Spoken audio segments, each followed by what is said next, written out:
My name is Miles. I am 29 years old. Most of my life, I have been the go-to guy in my family whenever someone needed something. You need money? Call Miles. Your car will not start? Miles can fix it. Feeling lost in life? Miles will talk you through it. I never minded it. Actually, I kind of like being that person. It made me feel useful, like I mattered. Helping out made me feel close to my family. But that changed all of it, the night of my brother's birthday. I never thought it would be my own brother who'd make me question everything I believed about what family is supposed to mean. But there I was, standing dead center in a fancy birthday party I helped pay for, feeling like a fool in front of everyone. It started when my brother Jason turned 32. Growing up, he and I were real close. We shared everything, secrets, trouble. But like with most people, time changed things. Jason got married 2 years ago to a woman named Rachel, and after that, things got weird between us. I figured maybe that is just how life goes. People grow up, get new routines, and drift a little. I kept helping where I could, never expecting anything back. We were family. That was enough for me. When Jason said he wanted to throw a big dinner party for his 30th, I was happy to help. I thought it'd be a great night. A couple weeks before the event, Rachel sent out the official invitations. I did not think too much of it at the time, but as the day got closer, something started to feel off. Jason had been making little comments that rubbed me the wrong way. Hey Miles, can you help me organize the party? You know I am not good at that stuff, he said one day. Sure, just tell me what you need, I replied. If you could cover the catering deposit, that would really help me out. I will pay you back after I get paid, he said, like it was no big deal. I did not argue. I sent the money and went on helping. But with each day, I started feeling more like a task rabbit than a brother. It was not just about the money anymore. It was the way he treated me, like I was just there to make things easier for him. Still, I told myself it was his big day, and I should let it go. So I dressed up in a sharp suit, bought him a pricey smartwatch he had been wanting, and headed to the restaurant. The place looked like something out of a movie. Warm lighting, shiny wood floors, crystal chandeliers. Real classy. I arrived early, hoping to settle in before the place got loud. But as soon as I walked in, I felt it. Something was not right. The tables were set up like a wedding, with name cards showing who sat where. I started looking for mine. It was not there. I checked again, slower this time, trying not to look like I was freaking out. Still nothing. My stomach started to twist. I tried to keep calm. Maybe someone just forgot to set mine out. I stood near the bar, waiting.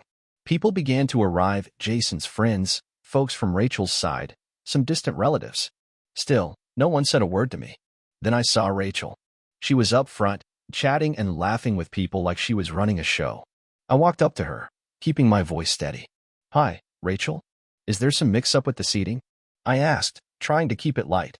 She turned and smiled like everything was fine. Oh, Miles, you made it. That is great, she said, way too cheerful. Yeah, the seating got a little tight. We had to move some things around, Rachel said, still smiling like everything was fine.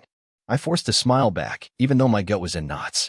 Right, I said, but I could not find a card with my name anywhere. Her face twitched, just a flicker, like she was trying to hide it, but I caught it. She paused for a second before answering.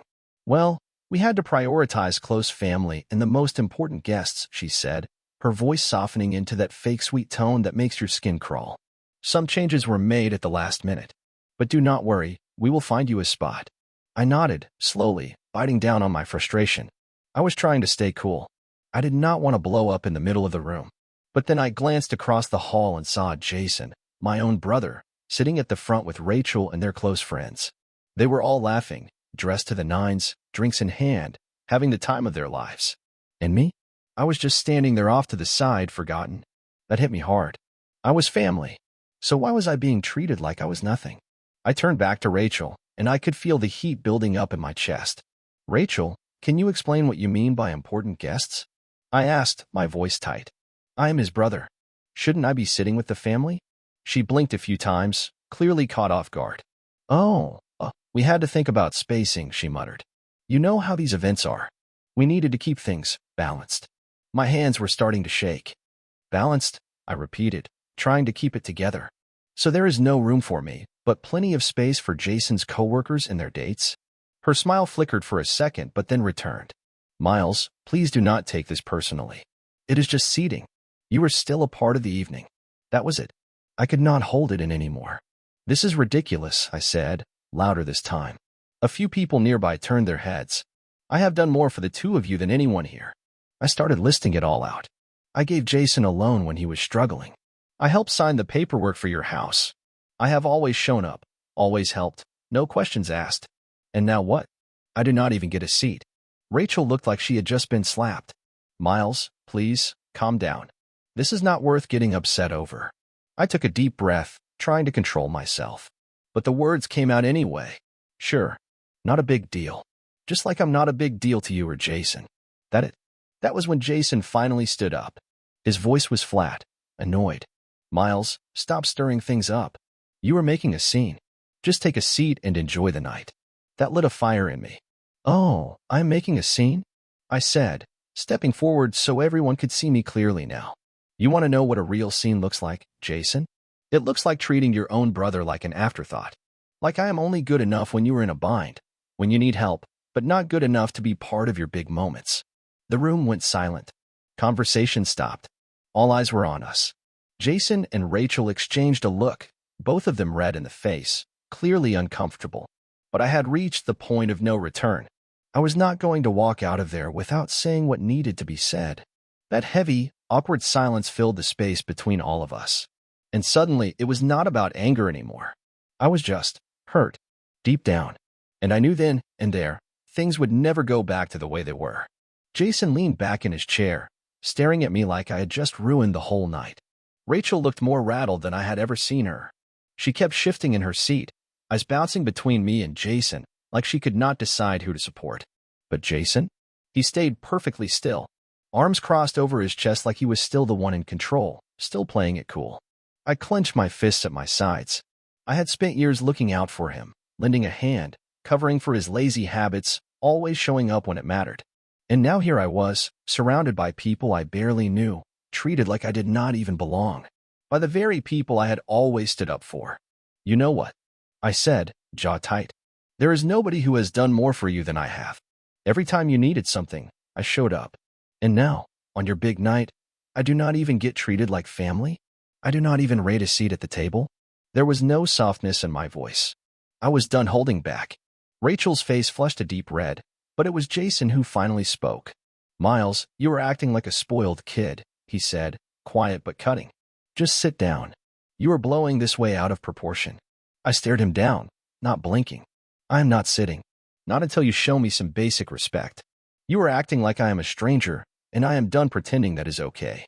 Everything in the room came to a halt. The chatter, the laughter, even the soft clinking of glasses, gone. In its place was dead silence. You could feel the tension settle in the air like a storm about to break. People were whispering now, some leaning toward each other, clearly uncomfortable with what was happening. But I was not here for them. This moment was not about saving face or staying quiet to keep the peace. This moment was about me. Jason let out a frustrated sigh. All right, you are upset. I get it. But now you are just turning this into some kind of show. You are making me look bad. My heart was pounding in my chest. I took a deep breath, holding myself steady. I could have turned and walked out, stormed off and shouted something dramatic on my way. But that would have given him what he wanted, a clean exit, no consequences. I was not doing that. Not this time. No, Jason, I said slowly, letting the words hang in the air. You are embarrassing yourself. You have leaned on me for years. I have always been there for you. And now? You back me into a corner like I am nothing. I looked him in the eyes, really looked, not with anger, but with clarity. This was the guy I had always believed I would stand beside through thick and thin. But as I stood there, something inside me shifted. I did not want to be that guy anymore, the one who let people walk over him, the one who kept showing up even when he was being shoved aside. I have been your safety net for too long, I said, voice steady. But I am done. Rachel opened her mouth like she wanted to say something, but I lifted my hand just slightly. That was enough to stop her. Not this time, I continued. You are selfish, Jason. That is the truth. And I am not going to fake it anymore. My words cut through the tension like a blade. You do not appreciate me. You have made that perfectly clear. So do not expect me to keep bailing you out. That version of Miles. He is gone. Jason's face lost its color, but it was not guilt I saw. It was anger. Pure, hot rage. So now you are threatening me, he barked, voice rising. I am not making threats. I said calmly. I am setting boundaries. I am not here to be used anymore. What followed was a silence that felt like it weighed 1,000 pounds. It was the kind of silence filled with years of unspoken resentment. For a brief second, doubt crept in. Maybe I had taken it too far. Maybe I should have kept it to myself. But then I looked around the room, the stares, the whispers, and I realized I did not care. I did not care if people thought I was dramatic. I did not care if Jason felt humiliated. What mattered was that I had finally stood up for myself. Jason finally spoke again, low and bitter. You are really screwing this up, he said. I am your brother. I looked him dead in the eye. You think I need you? I said nothing more. He was trying to lay guilt on me, his usual move, but this time, it came off weak. Pathetic, even. Jason had always leaned on me like I was some permanent fixture, always there, always ready. And now that I had stopped playing along, he looked lost. He did not know what to do without me. Rachel looked pale, like all the color had drained from her face. She was stunned, uncomfortable. Jason, she whispered, clearly unsure. Maybe just stop. No, Rachel, I said, cutting her off. Let him talk. Let him say whatever he needs to say. I was not going to be interrupted again. Not tonight. Not after everything. I am done doing your errands. I am done fixing your messes. No more loans. No more late-night rescues. No more covering for you when things fall apart. If pretending I do not exist makes life easier for you too, then go ahead. I will disappear. But this time, it is on my terms. And then I saw it. Right there in Jason's eyes. It was not anger anymore. It was fear. He had crossed a line, and he finally understood it. The man who always assumed I would catch him when he fell was now realizing what it looked like when I stepped aside. And that moment, it felt like breathing clean air for the first time in years. But the night was not finished with us yet. The worst moment, or maybe the best, depending how you see it, had not happened. The silence just hung in the room like fog. You could feel it, thick, heavy. Everyone was waiting, hoping something would break the tension. But I was not going to run. I would not storm out and let them write their version of the story. I stayed right there. I took a deep breath and looked around. All those faces, judging, whispering. Folks who never knew me but were quick to label me as the problem. I did not care. And then my eyes landed on the small box I had tucked into my bag earlier. I had wrapped it carefully, thinking it meant something. I had carried it like it connected me to them, like it proved I still belonged. But in that moment, it felt more like a chain. I walked over to Jason. He was still sitting there, arms locked across his chest, face tight with frustration and confusion. He would not meet my eyes. But I was not about to let him hide. I reached into my bag and pulled out the gift, a neat little package, wrapped just right. Inside was a smartwatch, the one he had been talking about nonstop for months. I had saved for weeks to buy it. I thought it would show that I still cared, even after all the distance and all the disappointments. But now it felt like a joke I had played on myself. I held the gift up so he could see it. His eyes widened. That was not what he had expected. Maybe he thought I would yell and leave. But I was calm, solid. This is yours, I said, voice steady and low. Figured you would like it, considering how often you mentioned it. He squinted, looking between me and the box like he could not quite believe it. For a second, I thought he might take it. His hand twitched. But then he paused, confused. Miles, what is this? He asked, voice shaky. I kept the gift just out of his reach. It is the watch you have been going on about, I said. I got it because I thought it would show I still cared. His expression changed. The blank look faded. I saw something new, worry. A kind of nervousness I had never seen on him before. For once, he had no idea what was coming next. You are not walking away with it, are you? He asked, voice almost uncertain. I nodded slowly. And for the first time all night, something settled inside me, a cold, clean sense of peace. Oh, I am, I said. I tapped the box lightly in my hand. This, I said, was meant for the version of you I thought I could trust. For the brother I believed respected me. I paused, letting that sink in. But now I am keeping it. Because I finally understand, this gift never meant anything to you. And maybe, neither did I. Time seemed to stop. Jason sat there, stunned, confused, maybe even angry. But me? I felt nothing. Not numb, just empty, clean. I tightened my grip on the box and stepped back. All around me, people stared. The quiet murmurs started up again, soft whispers filling the space where silence had sat. But this was never just about a present. I was making a point. A bold one. One that needed to be made. Jason had to learn I was not someone he could use and toss aside. I turned and walked toward the door, my heart pounding in my chest like a drum. Behind me, I heard him shout, "Miles, stop. Do not do this." But I did not slow down. I kept walking. I think he yelled again, louder this time, but none of it mattered anymore.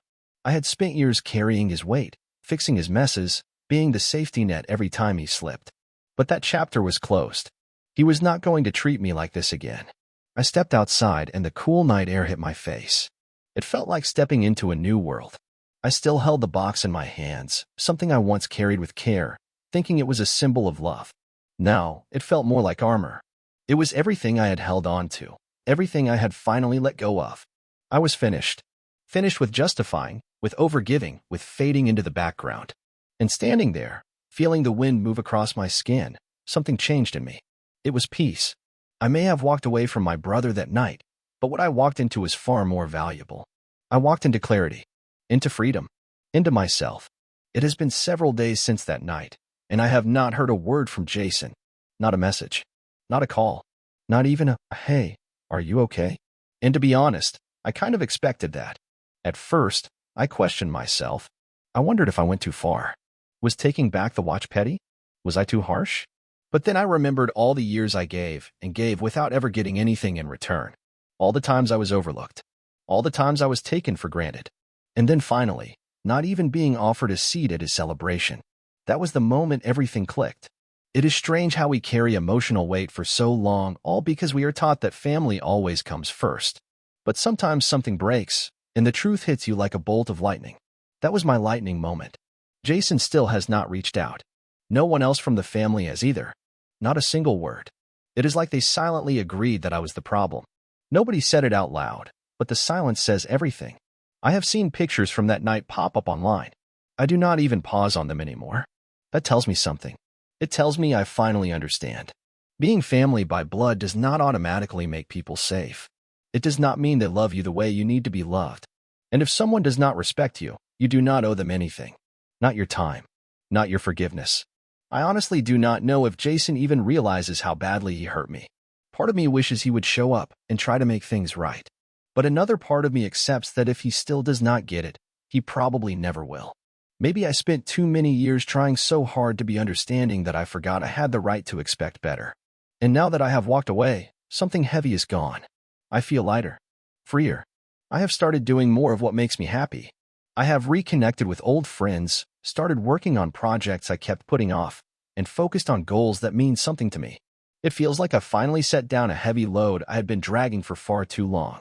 Sure, I miss the idea of the relationship I hoped to have with Jason. But oddly, I feel more like myself now than I have in years. And that watch I took back? I kept it. It is mine now. Not because it cost a lot, but because of what it means.